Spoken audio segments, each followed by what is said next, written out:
मैं जब किसानों के मामले प्रधानमंत्री से मिलने गया तो मेरी 5 मिनट में लड़ाई हो गई उनसे। वो बहुत घमंड में थे। जब मैंने उन्हें कहा हमारे 500 लोग मर गए, तुम तो कुतिया मरती है तो चिट्ठी भेजते हो, तो उसने कहा मेरे लिए मरे। मैं कहा भाई आपके लिए तो मरे थे, जो आप राजा बने हुए उनकी वजह से। खैर झगड़ा हो गया पूरा।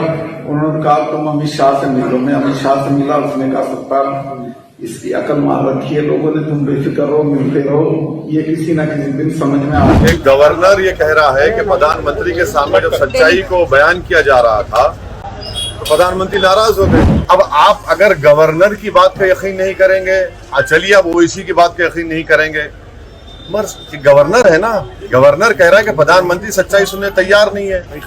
और कितनी बेहिसी से देश के प्रधानमंत्री कह रहे हैं कि मेरी वजह से मरे। हाँ, आपकी कानून बनाने की वजह से किसान मरे। प्रधानमंत्री एक यकीनन एक बादशाह बने हुए हैं और बादशाह सलामत के दरबार में सिवाय तारीफ के और सर झुकाने कुछ मिलता नहीं था। मगर ये जमहूरियत है ना, ये तो लोकशाही है।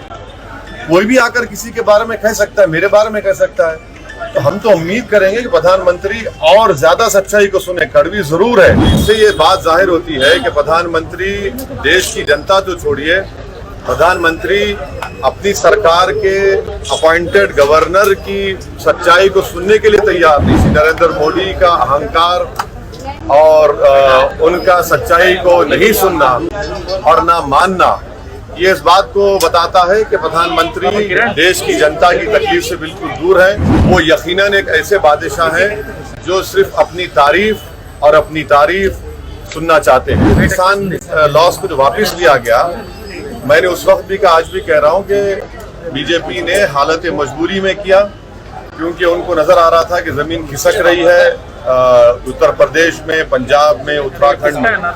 हम ये चाहते हैं कि देश के प्रधानमंत्री या तो उसका बताएं कि क्या वो बात सच कह रहे हैं सत्यपाल मलिक साहब।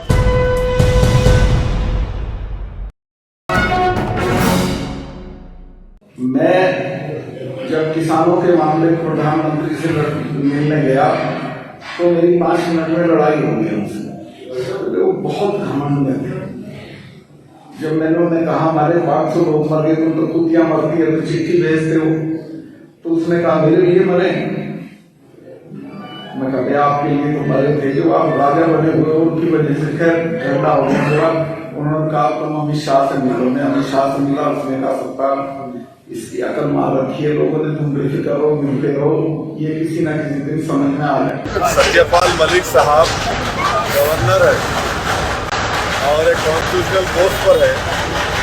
जब वो देश के प्रधानमंत्री से मिले और उन्होंने जो कुछ बातें कही है कि 500 बल्कि 700 किसान जो जिनकी मौत हुई है 3 फार्मूलाज के तहत, यकीनन वो तो मोदी सरकार जिम्मेदार है। मगर सबसे अहम बात यह है कि एक गवर्नर ये कह रहा है कि प्रधानमंत्री के सामने जब सच्चाई को बयान किया जा रहा था तो प्रधानमंत्री नाराज हो गए। तो इससे ये बात जाहिर होती है कि प्रधानमंत्री देश की जनता तो छोड़िए, प्रधानमंत्री अपनी सरकार के अपॉइंटेड गवर्नर की सच्चाई को सुनने के लिए तैयार नहीं है। तो इससे देश के प्रधानमंत्री श्री नरेंद्र मोदी का अहंकार और उनका सच्चाई को नहीं सुनना और ना मानना, ये इस बात को बताता है कि प्रधानमंत्री देश की जनता की तकलीफ से बिल्कुल दूर है। वो यकीनन एक ऐसे बादशाह हैं जो सिर्फ अपनी तारीफ और अपनी तारीफ सुनना चाहते हैं। तो वो सच्चाई को, क्रिटिसिज्म को वो सुनने के लिए तैयार नहीं है।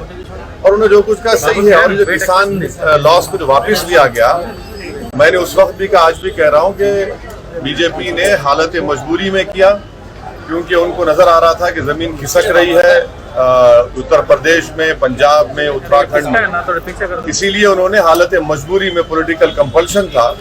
मगर ये बड़ी अफसोस की बात है कि जो एक गवर्नर कह रहे हैं, हम ये चाहते हैं कि देश के प्रधानमंत्री या तो उसका बताएं कि क्या वो बात सच कह रहे हैं सत्यपाल मलिक साहब, क्योंकि ये सब सही है, सब जानते हैं कि प्रधानमंत्री सिर्फ तारीफ सुनना चाहते हैं। सर अभी ये मामला उठाना, सेंटर को अटैक करना नहीं हुआ क्या फॉर्मूला, उसको तो अभी रिपील कर दिए थे, मगर अभी यूपी का एजेंडा नहीं है ये करना। किसका?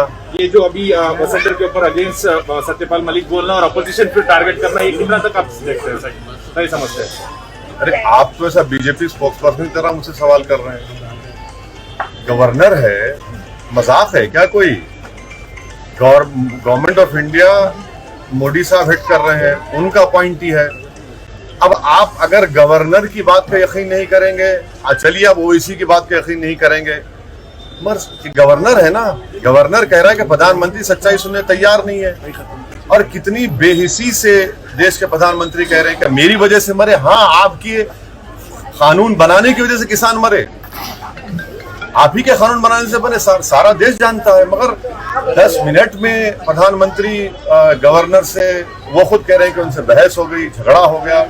ये ठीक नहीं है। देश के प्रधानमंत्री का ओहदा बहुत बड़ा है, गवर्नर का ओहदा भी है।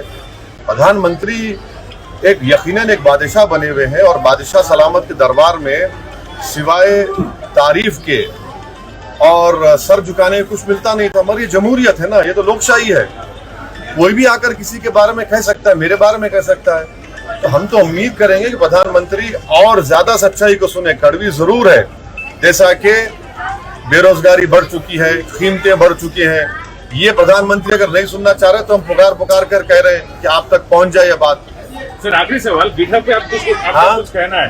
महाराष्ट्र में जो अभी ऑनगोइंग इश्यू है, गिटहब का इश्यू जो चल रहा है, अरे हैदराबाद के 2 लड़कियों को, हैदराबाद के मैंने पूरे देश के जो मुसलमान पढ़े लिखे महिलाएं हैं, पढ़े लिखे हैं, काबिल हैं, अपने आप में काबिल हैं, उनके ताल्लुक से आप उनके हर्राज का ऐलान करते हैं, उनके ऑक्शन का ऐलान करते हैं। ये कौन लोग हैं ये? और देश के प्रधानमंत्री को, देश की सरकार को इनको पकड़ना चाहिए, अरेस्ट करना चाहिए। अरे भाई, ये मुसलमान जरूर है, मगर किसी की बेटी है, किसी की बहन है, किसी की माँ है, उसमें 65 साल की महिला भी है। एक गंदगी की हद हो गई है। ये तो दीमक की तरह देश को खा रहे हैं। हम उम्मीद करते हैं कि गवर्नमेंट ऑफ इंडिया और खास तौर से MHA में जो काउंटर रेडिकलाइजेशन सेल है, वो हरकत में आए। काउंटर रेडिकलाइजेशन सेल तो सिर्फ मुसलमानों के लिए इस्तेमाल होता, इनके लिए इस्तेमाल करें। आखिर कौन है ये लोग जितने रेडिकलाइज होकर देश के महिलाओं को, देश के बच्चियों को उनकी तस्वीर डालकर इस तरह से उनसे बर्ताव कर रहे हैं? ये तो पूरे देश को कंडेम करना चाहिए। सर जो हालात हैं कोविड को लेकर, उस पर उत्तर प्रदेश में और पंजाब में जो रैलियों को लेकर प्रधानमंत्री ने एक पहल की है कि रैलियां कम की जाएं और ई-रैलीज किए जाएं, इस पर आपका क्या कहना है? देखिए, बीजेपी की तरफ से रैलीज हो रही है, सब पार्टी की तरफ से रैलीज हो रही है, हमारी पार्टी भी रैली कर रही है। अब इलेक्शन कमीशन के आचार संहिता लगने के बाद ये देखना पड़ेगा। मगर सबसे अहम सवाल ये है कि देश के प्रधानमंत्री और बीजेपी सरकार ने जो बूस्टर शॉट का जो हमने डिमांड किया था, वो अब तक क्यों नहीं लगाया? आपने सितंबर में ऑर्डर क्यों नहीं दिया उसको? आज आपने बायोलॉजिकल ई को दिया है ऑर्डर, कब दिया आपने? और वो कब आएंगे वो जो प्रिकॉशनरी या बूस्टर शॉट बोल रहे, और वो सिर्फ इमरजेंसी ऑथराइजेशन है। बूस्टर शॉट लगना चाहिए हमारे हेल्थ वर्कर्स को, फ्रंटलाइन वर्कर्स को, मगर वो है ही नहीं ना। वैक्सीन कहाँ है? वो तो जनवरी के एंड में आएगा। तो आप बूस्टर शॉट लीजिए, बूस्टर शॉट मुहैया कराइए देश की जनता को। जो कोविड की सेकेंड वेव में गलती की थी, दोबारा आप कर रहे हैं।